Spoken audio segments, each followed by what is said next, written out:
Jake Clark. I'm very certain that Ghost would not be around yet if it wasn't for Jake Clark. I had a lot of all these techniques and principles in my mind, but the people I was around at the time who I wanted to try it with weren't that open-minded to it, to come into this kind of approach, which was a little bit different from what they're used to. So it was really down to Jake Clark who kind of helped me really get it going. And it happened because literally he'd just done his black belt in kickboxing with Trevor Ambrose. Trevor had graded him, and then Jake had kind of reached that kind of pinnacle. He was 15 years old, and he goes, you know, what are we doing next?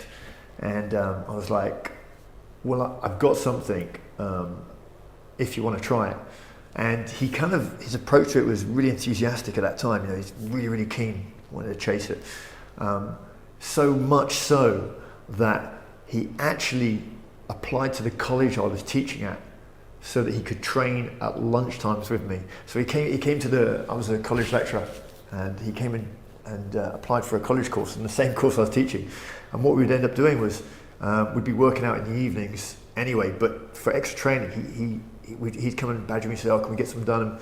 And we'd kind of move the tables in the classroom, and we'd be just working it and just bringing out all this kind of ghost stuff at the time.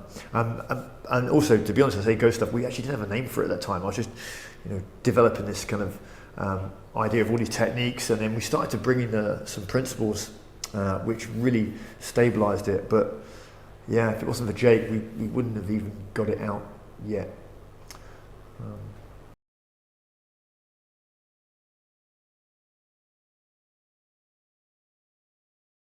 Xavier Cedras, he's an interesting character.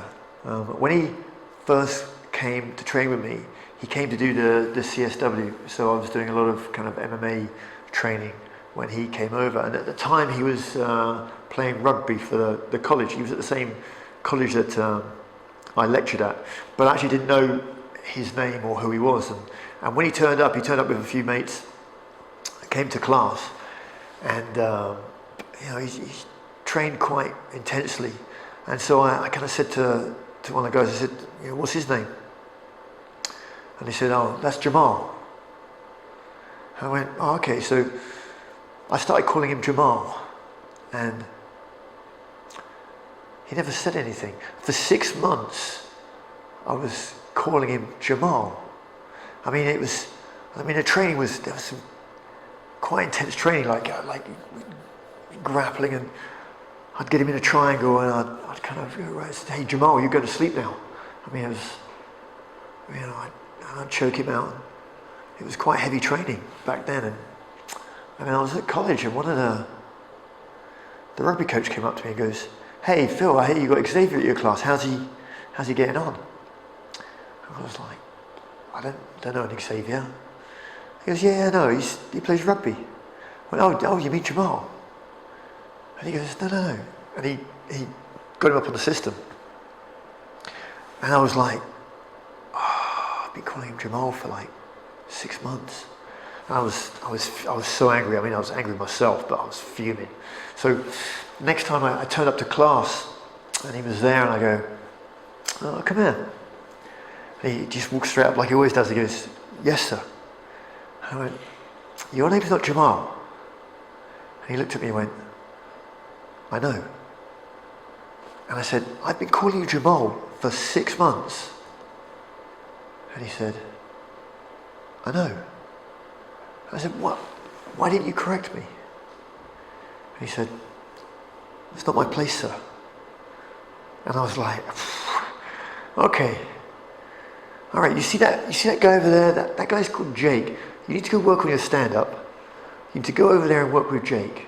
He's going to be your training partner from now on.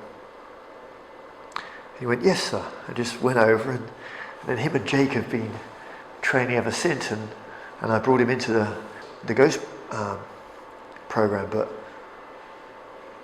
more than anything is that it's just his respect and his loyalty. I was like, okay, I'm going to put some time into him and see where we go. So him and Jake, they head up the Ghost program and the research development.